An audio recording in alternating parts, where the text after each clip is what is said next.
Shalom, everybody. Akiva Gersh here. So excited to be talking Aliyah with Rabbi Dov Lipman today. Rabbi Dov Lipman was elected to the 19th Knesset in January 2013, making him the first American-born member of the Knesset in 30 years. He's the author of 8 books about Judaism and Israel and holds rabbinic ordination from Ner Israel Rabbinical College and a master's in education from Johns Hopkins University.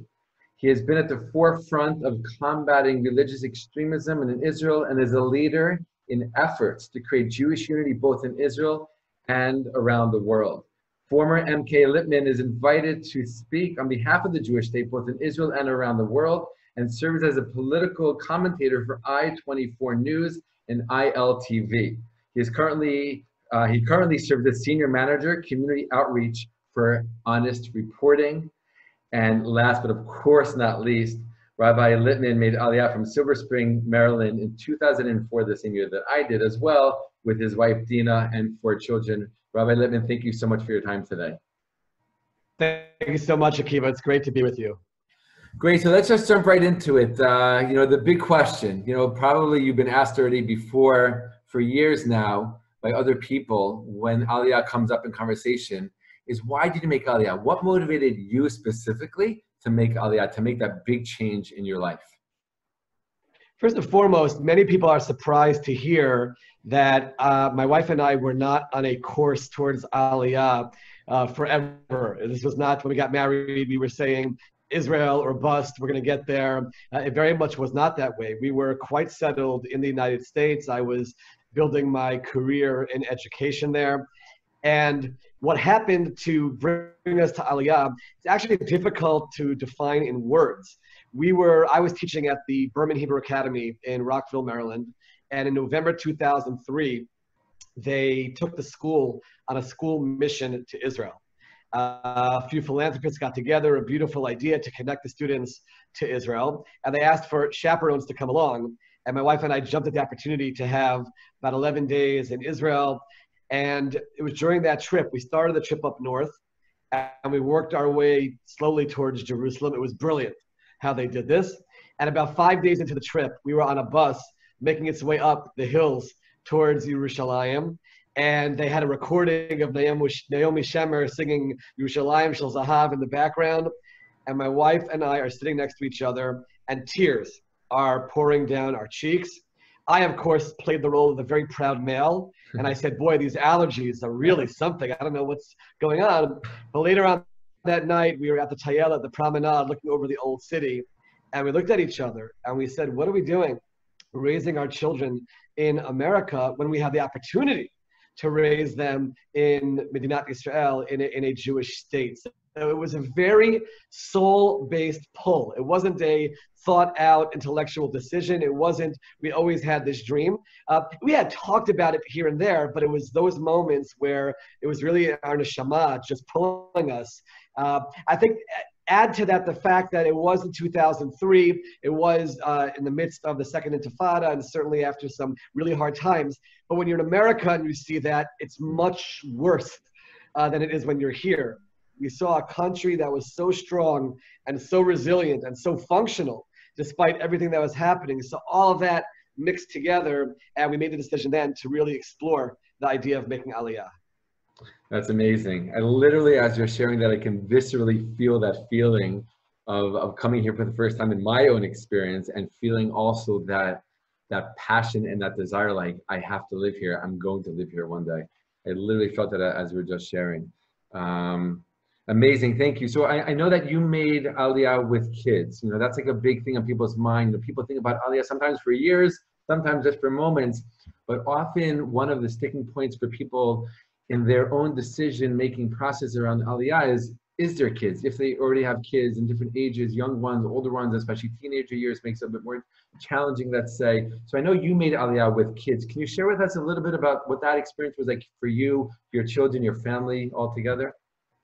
Absolutely. And you're going to hear me through the course of our conversation. On the one hand, I am extremely passionate about Aliyah and about everyone trying to get to Israel, but I'm also a big advocate for smart Aliyah.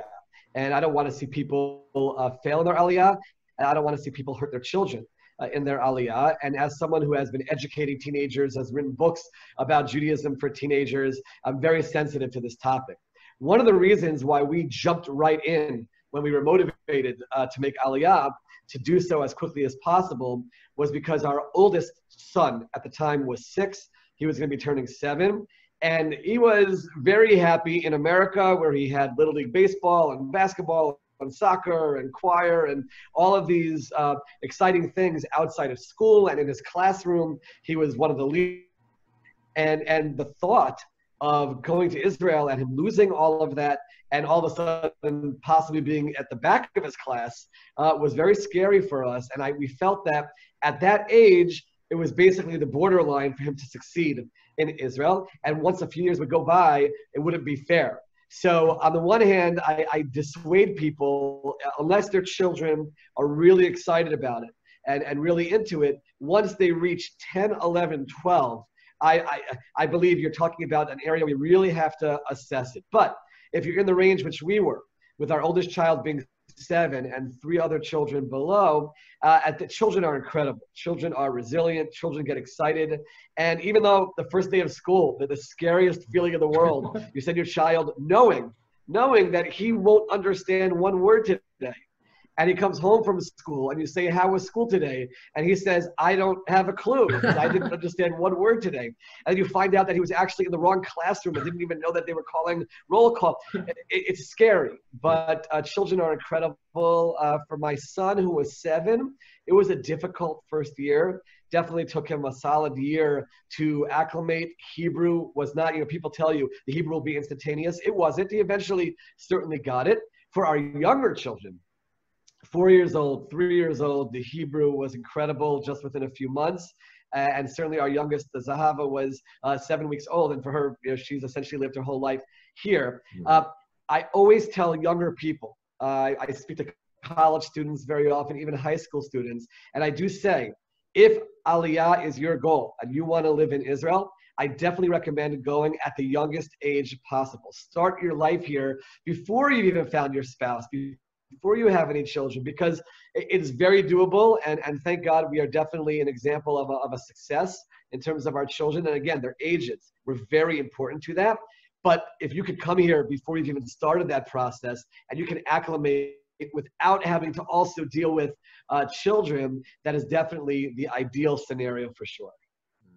Totally hear that. Thank you for that. I'm just, and Akil, let me just say, for those whose children are older, I apologize for jumping in. I do say, try to raise your children and encourage them that when they come to yeshiva or seminary after high school, just settle there and tell them we will come and we will follow you. Meaning it doesn't mean that Aliyah should be off the table forever. It just means in that time period, it might not work, but it definitely should be part of their chinuch, and let them know you're supportive of it, you're proud of them for it, and you will join them at some point as well. 100%. We know so many people, right, who the kids brought the parents on Aliyah. I mean, that happened in my wife's family. She's one of 4 children. She was raised with Israel, Zionism, her entire childhood.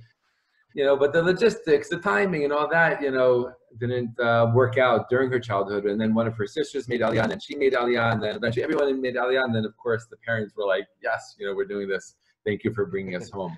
It's really interesting for me hearing you talk about your children because, I follow you on Facebook. I see you, and I know you shared about your oldest son. I imagine it's your oldest son and his baseball playing here in Israel. So it prompts the next question for me, regarding children, especially because you made Aliyah with children and they weren't born here and they had their own processes of making Aliyah and acclimating to life in Israel. Was there a moment, for any of your kids, I'm sure we can talk about this for hours, but maybe just share with us if there's one moment, where you knew you made the right decision, like you didn't mess up your kid's life. They're here in Israel and they're so happy to be, and it's working. Is there like one moment you can think about like that? So the greatest moment, we were sitting around and talking about Aliyah one time. My kids hear me talking about it all the time. It's always a discussion at our Shabbat table with whoever we have. And there was one moment where one of my children said, Abba and Ima, we are so happy that you made Aliyah, because had you not made Aliyah and we were living in America, we don't know that we necessarily would have come. Because America is so comfortable and there's so many benefits on the physical level, but we're so happy that you made that step because now we're Israeli. That's an amazing moment where they thank you for making Aliyah. And in terms of some surreal moments, one, you mentioned baseball. One of our goals was to try to give our son everything he had in America in baseball here. And not only do we have Little League Baseball, he ended up, and people should know this who are living in America, he ended up becoming part of the Israel national team. It's not just, oh, I'm playing Little League. And he actually traveled to Europe wearing a blue and white uniform with Israel on his chest. He played in upstate New York at the Hall of Fame, stadium near the Hall of Fame, playing for Israel. So it wasn't only we didn't give up baseball and some of the things you have in America, but he actually was able to put it on a much grander level. And then there's the final step, which was when your child is sworn in into the IDF, and you stand there, and it's so surreal, and that the pride that you feel, and in his case, he was in the Golani unit, and then became a commander, and you look back and you say, oh my goodness, like 2004, we made this decision and we weren't sure, and there were all these unknowns, and I don't want to hide this from anyone. There are struggles and lots of difficulties, and we know that Israel is acquired through struggle, but if it's important enough to you, you get through those struggles, and then to see that moment, and every Olet talks about that moment as their child is sworn in or their child becomes a commander. The pride is not the word. You just realize, wow, we really made the right decision, and you can look back at all the challenges and being far away from family, which is not easy, and all the other difficulties, and just say it was all very, very much worth it.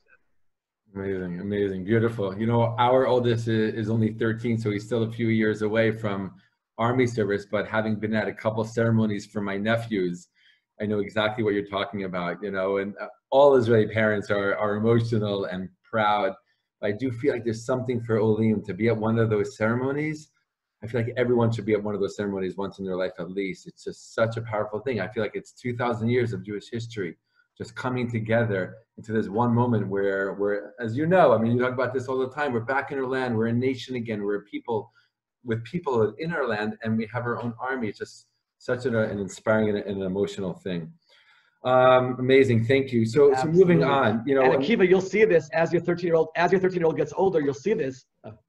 He's not going to be analyzing what college he wants to go to, and where is it more fun, and where is it this or that. He's going to be analyzing what unit in the army he's going to serve in, or how is he going to serve his country. And that's a whole different chinuch. The education of your child is so different because they're making that analysis in terms of how can I contribute to my state, to my people, to my nation, and that means that they've been brought up with a whole other set of values. So you'll see that as your son starts getting towards that age. 100%, 100%. I have to just add before I ask you my next question, when our son was much, much younger, he hears about the army, doesn't know anything about it. It sounds kind of scary. He's like, I'm not going to the army. I'm not going to the army. And my wife and I are like, oh no, like we're Israeli. He's Israeli. He's got to go to the army. How can he not go to the army?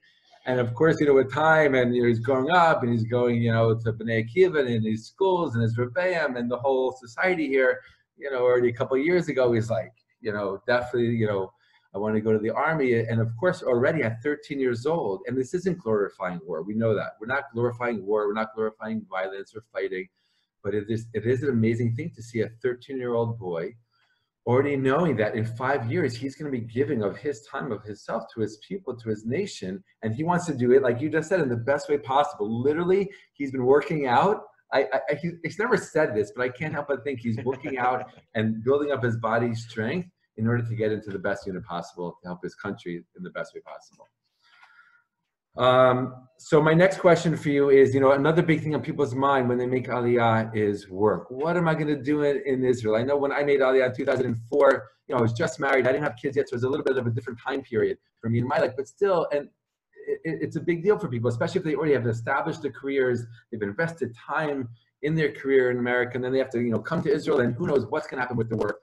What would you say about work? What was your experience, with working in Israel? What can you share about that? It's a really good question, and it might be the most important question, because the last thing we want is people coming here and not finding a livelihood and being stuck with a family that they can't support.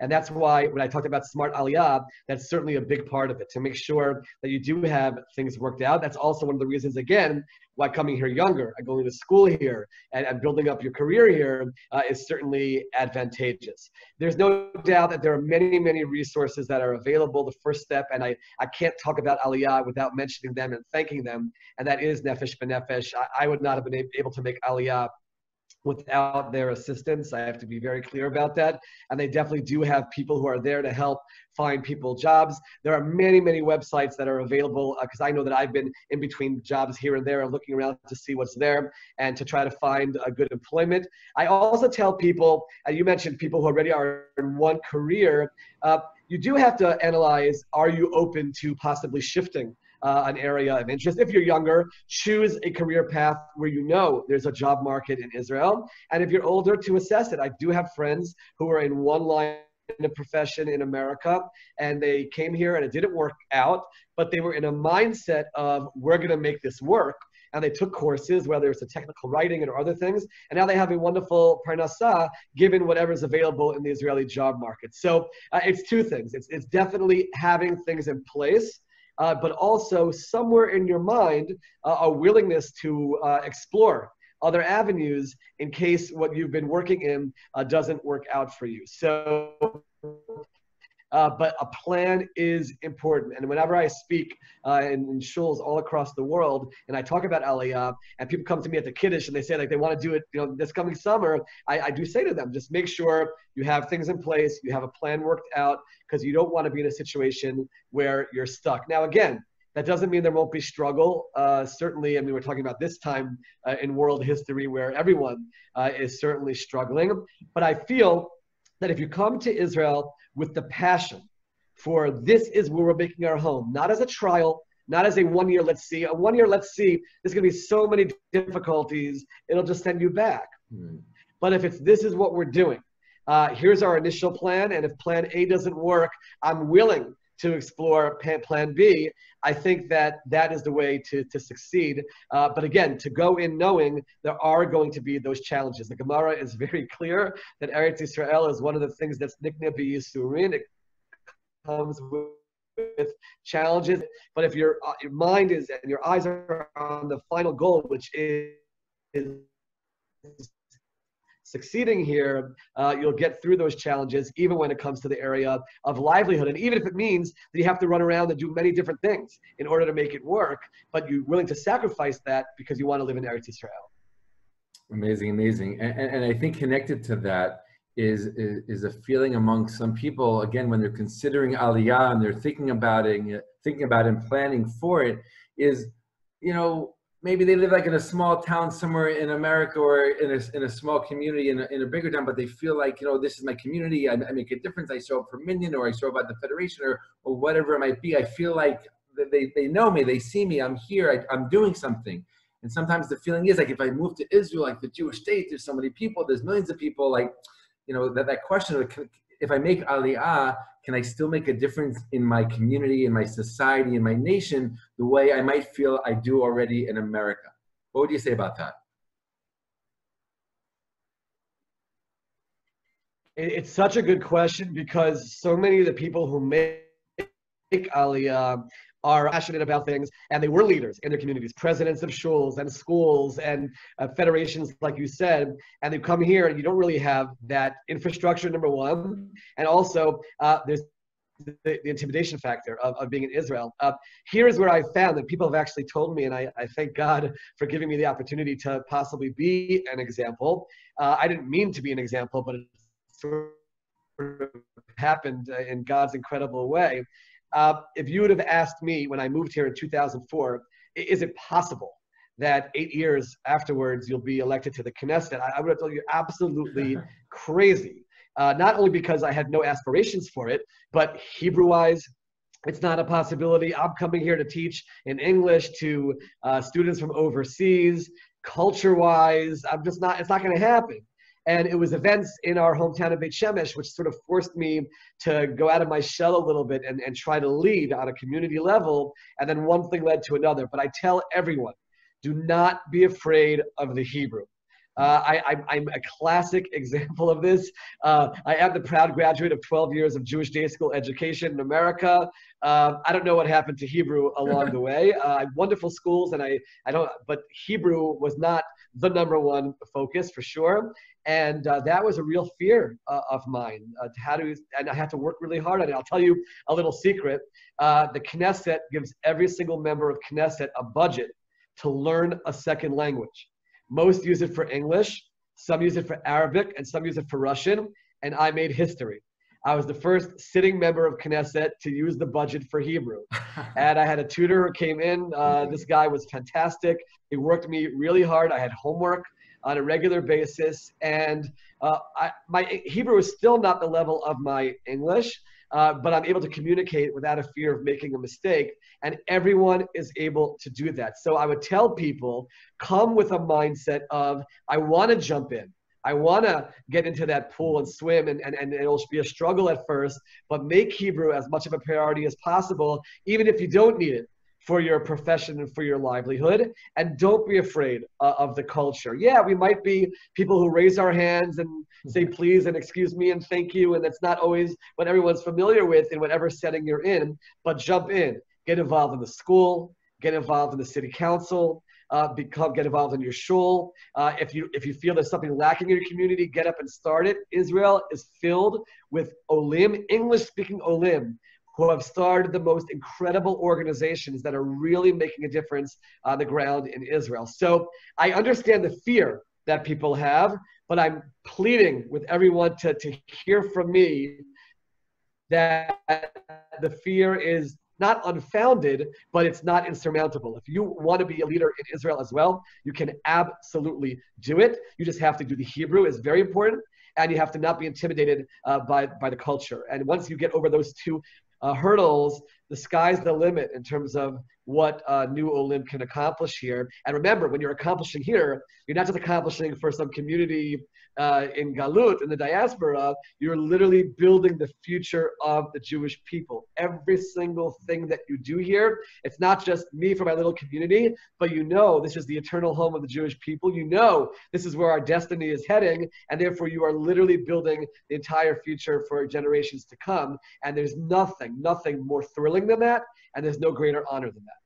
It's amazing. Such an important message, I think, for people to hear. That's really incredible.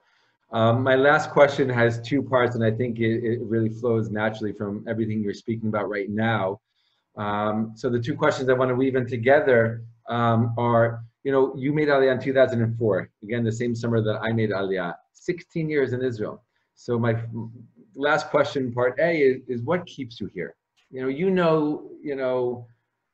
that you have to give up your American citizenship to be in the Knesset, but you can figure it out. Your family still has American citizenship. If you want to, and like that, you can go back to America, right? And you can continue your life there. So what keeps you here? And part B to that is, we know that there's so many people considering Aliyah right now. It's historical. The numbers from America specifically, obviously, are skyrocketing. So what would you say? What would you want to say to people who are contemplating, thinking about, considering, and maybe already planning their Aliyah journey and process? The number one, there's a story that sticks out in my mind when you ask that question. My grandmother, who passed away just before the whole Corona crisis started, living in Borough Park in New York, she was a Holocaust survivor. And she lived, thank God, until 95 years old. She was blessed to see great-grandchildren. And she, when I called her up to tell her we're making Aliyah, so this is going back to the beginning of 2004, I was so afraid to make this phone call. I'm telling my grandmother, who's here enjoying the golden years of her life after all she's been through. She was in New York. We were in Maryland. We saw her all the time. She got to know our children. I'm going to tell her we're picking up a movie thousands of miles away. I was so afraid to make this call. I had no choice. I had to call her, and I picked up the phone. This is in probably February 2004. And I said, Bubby, I have some news for you. God willing, this summer, Dina, myself, the children, we're making Aliyah, we're moving to Israel. And I prepared for what I somewhat jokingly call the wrath of Bubby. My grandmother was not politically correct. She would say whatever's on her mind. And I was prepared for her to be very legitimately upset that we're moving away.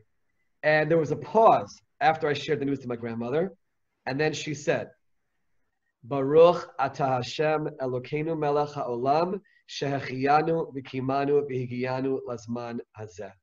And she explained to me that as difficult as it'll be for her to have children, her grandchildren and great-grandchildren so far away, and that will be painful. She said for her to know that after all she's been through and all she experienced, that her grandchildren or great-grandchildren are settling in Israel, she has nothing but thanks to God. And that bracha, that shehechiyanu keeps me going all the time. Through the struggles, through the difficulties, through the challenges, through longing and missing my family. I have 3 sisters living in the United States. I miss them terribly. We're not able to share all the time at each other's smachot, but that very much keeps me going, because the perspective of someone who lived as a Jew, as a real diaspora Jew, during the difficult times, who understands what Eretz Israel means to the Jewish people. And my grandmother had lots of pictures of her great-grandchildren, Baruch Hashem, and her apartment, but the picture of my son in his IDF uniform, that for her stood in the forefront, because for her it's unthinkable that her whole family, almost her whole family, was murdered by the Nazis. And here she is, she has a great-grandson who's a commander in the Israeli army. But that goes one step further. My grandmother found the strength to come to Israel, and she visited me in the Knesset. And she's sitting in my Knesset office, and she says to me, this doesn't make any sense. This was 70 years after her liberation from Auschwitz-Birkenau. And she says, it doesn't make any sense. A Jewish state, Israel, Jewish capital, Yerushalayim, Jewish parliament, Knesset, my grandson as a member, it doesn't make any sense. And she's right. We are blessed to live in the most incredible of times. God is showering us with blessing with all the challenges that are happening in the world, and with all the challenges that every individual person in the world has without a doubt in their personal lives. He's giving us blessings that our great-great-great-grandparents could not have imagined. I often think to myself, what would my great-great-grandparents have given up to breathe the air of Yerushalayim for 5 minutes? And here we are, it's here right in front of us. So the question that everybody has to ask themselves, and this is what keeps me going, is God is giving you this opportunity. He's giving you this blessing, prophecies coming true before our eyes, the reflourishing of the land, gathering of the exiles, and you're not going to be part of it. You don't want to be part of it. Yes, it's hard. Yes, it's difficult. Yes, it's being away from family and what you're used to and having to watch NFL games at 2 o'clock in the morning instead of at a normal hour. It's difficult.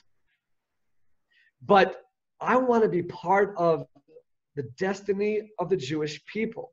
I want to be part of God's blessing. I want to be able to look at God when I daven every day and say, you're giving me blessing and I'm taking advantage of it. I want to be part of it. I want to be part of the future history of the Jewish people and not be part of people who sort of sat back on the sidelines and watched it happening. So that's what keeps me here. That's what keeps me going. That's what we've conveyed to our children as well. And they will convey to their children. And that's what my children now try to convey to their cousins overseas and to their friends overseas, because this is where Jewish history is going. And we have to not take it for granted of what God is giving us in our time and stand up and be counted. And that's what keeps me going. And that's what should hopefully inspire and motivate people to, at the very least, explore Aliyah. It doesn't work out, like I said before, then raise your children to make Aliyah, at the very least to say, I want to be part of it. Keep it on the radar screen. And if it does work out and you're blessed, then you've stood up and you're part of the future of the Jewish people here in the land of Israel. Amazing. Amen. Amen. Amen. Rabbi Dov, thank you so much for your incredible and inspiring words. It's so important for people to hear them. Thank you for taking the time to speak with me today, talking Aliyah, and continued incredible hatzlacha in the future with all the incredible and important work that you're doing. Thank you so much.